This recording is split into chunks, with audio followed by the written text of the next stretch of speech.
Hey, my name's Hubwood, and today we are going to find out why this new Acer Swift 3 itself is a really nice laptop with all the features that you want, but why the used Intel CPU is at least a small disappointment in my opinion. Now before we begin, let's start with the specs of this specific Acer Swift 3 we are looking at today.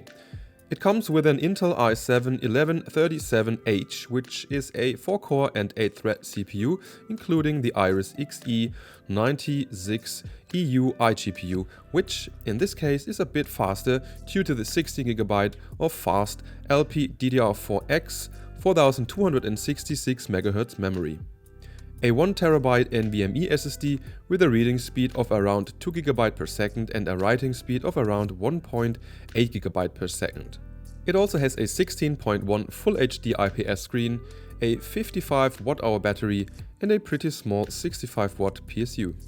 Now in Europe, this model comes at around €999 with the specs that I've just mentioned. In the US, it seems that you also have to pay $999, but only seem to get a 512GB SSD. The version I'm using here is the silver grey one. Alternatively, you can get it in a brighter silver. It's once more made out of the typical Acer Swift aluminum material, which feels nice, and the display flex could be a bit better though. But that's a compromise for the thin bezels and the thin laptop in general, I guess. Overall, I would say it feels good and somewhat valuable. It weighs a total of only 1.7 kg with a total height of 16 mm.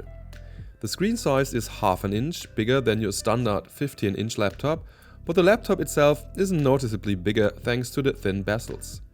You can open the laptop with one hand if you're being a bit careful. By the way, just like the Apple M1, it immediately wakes up from sleep mode, like in under 1 second. It's just there, and that's good, I guess. The 16.1-inch 60Hz matte Full HD IPS display has a brightness of around 285 nits, an sRGB coverage of 99% and an Adobe coverage of 68%. A high contrast and good black values. I would consider it a very good screen.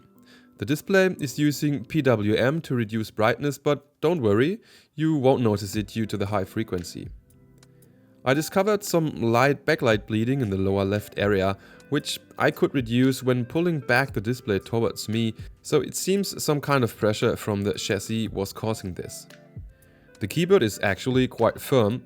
It comes with white illumination and offers a numpad as well as a regular sized enter key. Typing was nice and fluid. The touchpad is quite big and positioned slightly to the left. For your information, I'm personally not too fond of touchpads in general, and the click sound was nice, but for my taste, the force you need to click is a bit too high. By the way, this is what the integrated camera looks like, and the integrated microphone sounds like in a rather dark room with not that much lighting going on. The speakers deliver a somewhat clear sound, but definitely lack loudness and bass. I would consider them on the lower end of laptop speakers, but this is clearly not a multimedia laptop in the first place. Now, connection-wise, you'll get everything you need, except for an SD card slot, I guess. On the right side, it has a USB 3.2 port, as well as the 3.5mm audio jack. On the left side, it has the Swift typical thin power connector, which I think is a stability risk. Then it has a USB-C Generation 2 port with Thunderbolt and DisplayPort support, as well as an HDMI port and another regular USB 3.2 port. And now here's the thing, you can actually charge the laptop over USB-C, even with a power bank. Yes, you heard me, it's slow though, and not all power banks might work, but it worked for me, at least when the laptop was turned off or in sleep mode. Now Acer claims that the laptop offers a runtime of up to 11.5 hours. And in my idle test with 20% display brightness and battery saving mode, I actually got 21 hours of battery runtime. Watching YouTube on 50% brightness with headphones at 20% loudness reduced the runtime to about 7 hours. Playing Red Dead Redemption 2 on battery was possible for 2 hours and 5 minutes, which is much more than what a typical gaming laptop could achieve. These are generally good results, but in my opinion it would have made sense to use a bigger battery, as we're talking about a 16-inch laptop here. By the way, the Acer Care Center actually offers to activate a charging stop at 80% for battery conservation if you're mostly using the laptop plugged in. Charging the laptop for 30 minutes charged the battery for around 35%. I was using the laptop at a room temperature of 21 to 22 degrees Celsius. The laptop offers 3 different fan profiles, which you can switch by pressing Fn+F.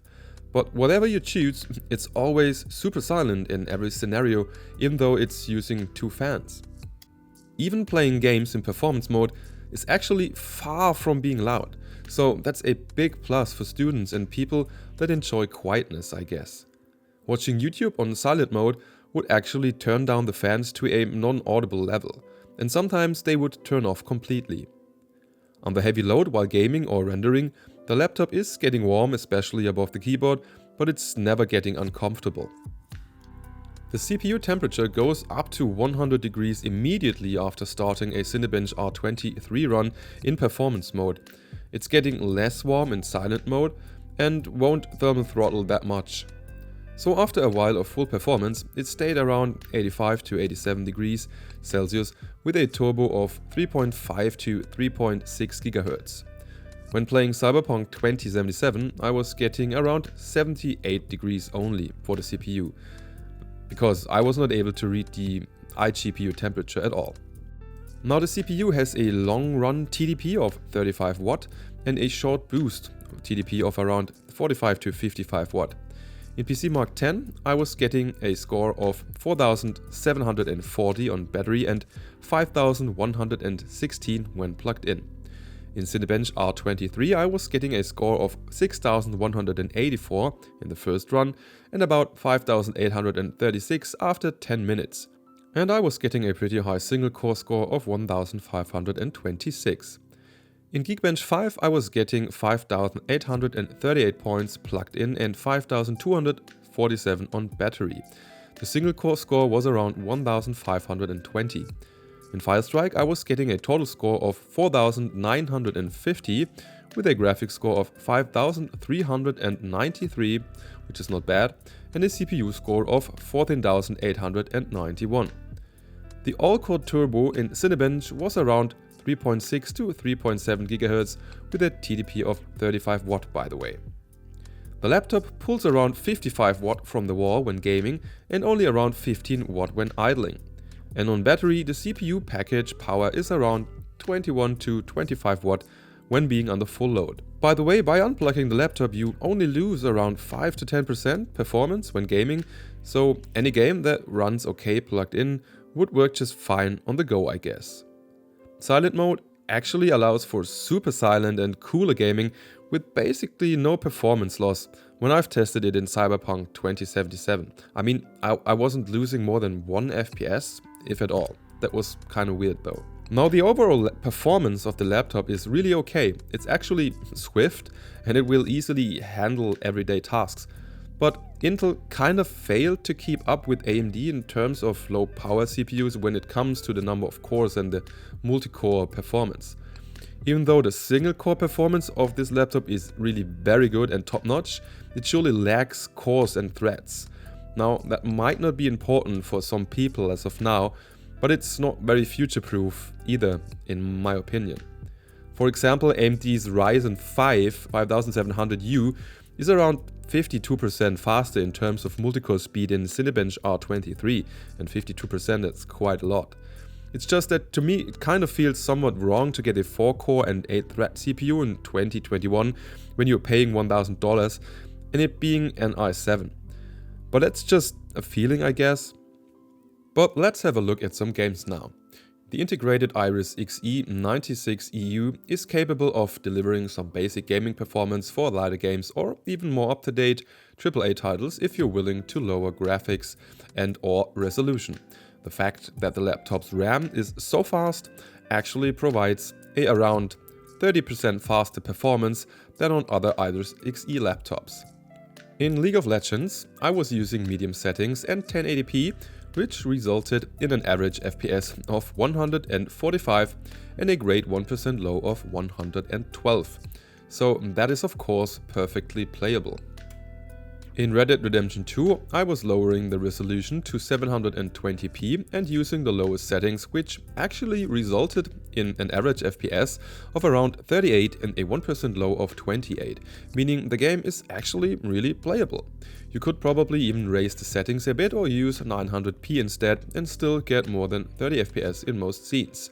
The gameplay was kinda fluid as well.